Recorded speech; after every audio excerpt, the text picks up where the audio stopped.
Bonjour, bienvenue sur Touche de cœur.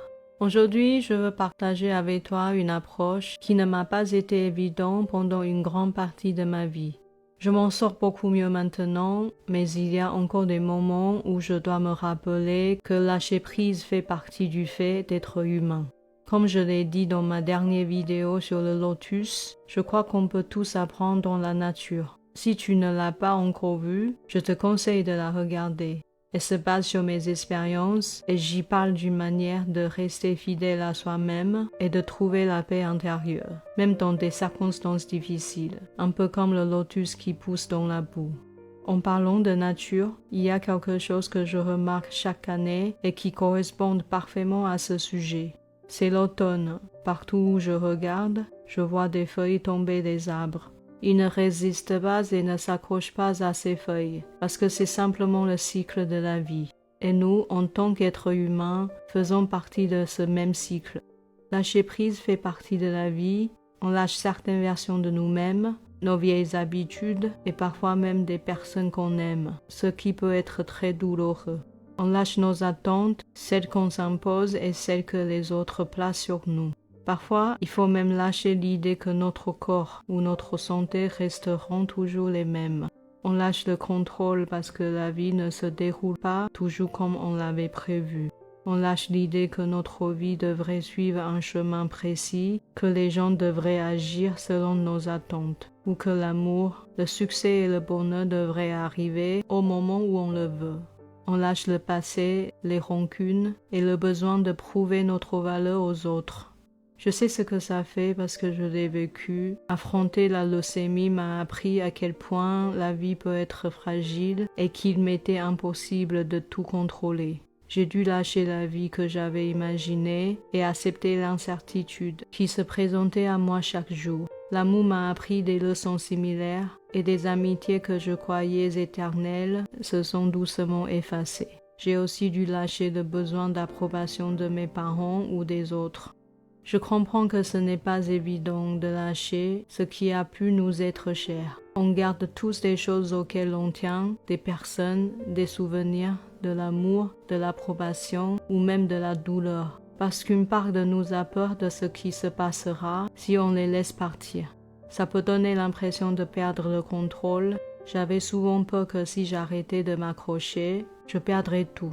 La connexion, le sens, peut-être même une partie de moi.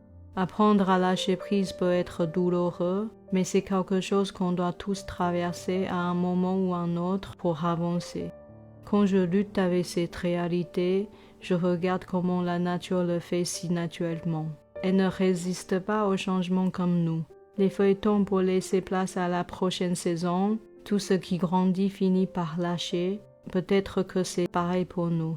Lâcher prise ne veut pas dire abandonner, oublier ou faire semblant que ce qui est perdu n'a jamais compté. Ça veut simplement dire créer de la place pour la guérison, la clarté et ce qui vient après. Plus on apprend à faire confiance au fait que chaque fin ouvre une nouvelle voie, moins le processus devient douloureux.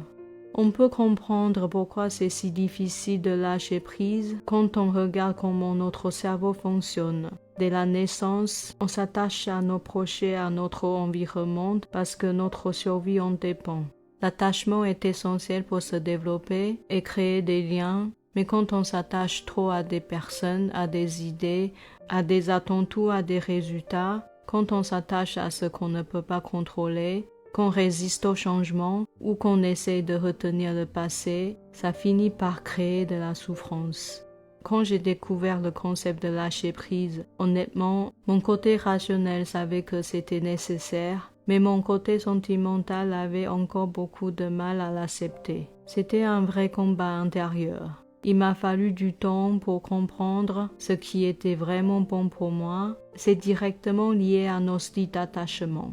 Certaines personnes trouvent ça plus facile, mais pour d'autres comme moi, c'est plus difficile de gérer les émotions qui viennent avec le détachement. Si toi aussi tu as du mal à lâcher prise, peut-être que tu dois accepter que certaines choses se brisent avant de pouvoir se reconstruire autrement. Parfois, il faut arriver à ce point de rupture avant de réaliser qu'il n'y a plus rien à retenir. C'est douloureux, mais c'est peut-être simplement comme ça qu'on apprend. Quand tu t'aimes et que tu prends soin de toi, tu finiras par lâcher ce qui ne te nourrit pas ou ne te sert plus. Tu lâcheras quand le moment sera venu.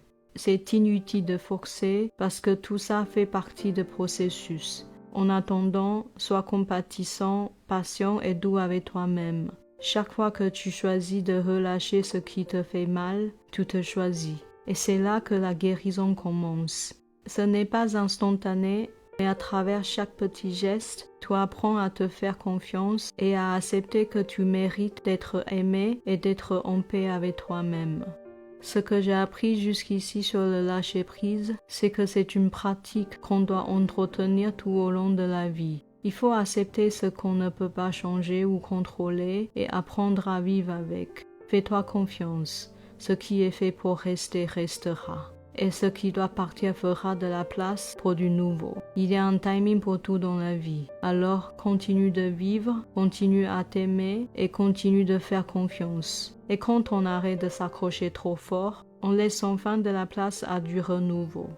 Avant de te laisser, merci d'avoir regardé jusqu'au bout. J'espère que cette vidéo t'aura donné un moment pour prendre conscience de ce que tu pourrais avoir besoin de lâcher dans ta vie. Prends soin de toi et on se retrouve dans la prochaine vidéo. À bientôt!